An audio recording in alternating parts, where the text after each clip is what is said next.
Praise Lord.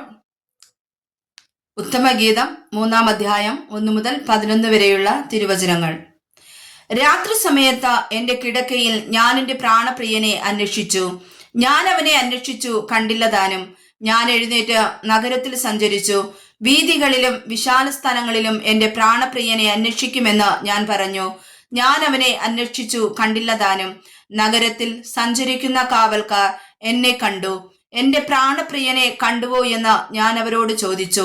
അവരെ വിട്ട് കുറെ അങ്ങോട്ട് ചെന്നപ്പോൾ ഞാൻ എന്റെ പ്രാണപ്രിയനെ കണ്ടു. ഞാൻ അവനെ പിടിച്ചു. അവൻ എന്റെ അമ്മയുടെ വീട്ടിലേക്കും എന്നെ പ്രസവിച്ചവളുടെ അറയിലേക്കും കൊണ്ടുവരുന്നതുവരെ അവനെ വിട്ടില്ല. യെരൂശലേം പുത്രിമാരെ, ചെറുമാനുകളാണ്, പേടമാനുകളാണ്. പ്രേമത്തിന് ഇഷ്ടമാകുവോളം അതിനെ ഇളക്കരുത്, ഉണർത്തുകയും അരുത്. മൂറും കുന്തുരുക്കവും കൊണ്ട്, കച്ചവടക്കാരന്റെ സകലവിധ സുഗന്ധ ചൂർണങ്ങൾ കൊണ്ടും പരിമളപ്പെട്ടിരിക്കുന്ന പുകത്തൂൺ പോലെ മരുഭൂമിയിൽ നിന്ന് കയറി വരുന്ന ഒരുവൻ ആർ? ശലോമോന്റെ പല്ലക്കു തന്നെ. ഇസ്രായേൽ വീരന്മാരിൽ 60 വീരന്മാർ അതിന്റെ ചുറ്റുമുണ്ട്. അവരെല്ലാവരും വാളെടുത്ത യുദ്ധസമർത്ഥന്മാർ. രാത്രിയിലെ ഭയം നിമിത്തം ഓരോരുത്തൻ അരയ്ക്ക് വാൾ കെട്ടിയിരിക്കുന്നു. ശലോമോൻ രാജാവ് ലെബാനോനിലെ മരം കൊണ്ട് തനിക്കൊരു പല്ലക്കുണ്ടാക്കി. അതിന്റെ മേക്കട്ടിക്കാൽ അവൻ വെള്ളി കൊണ്ടും ചാര് പൊന്നുകൊണ്ടും ഇരിപ്പിടം രക്താംബരം കൊണ്ടും ഉണ്ടാക്കി.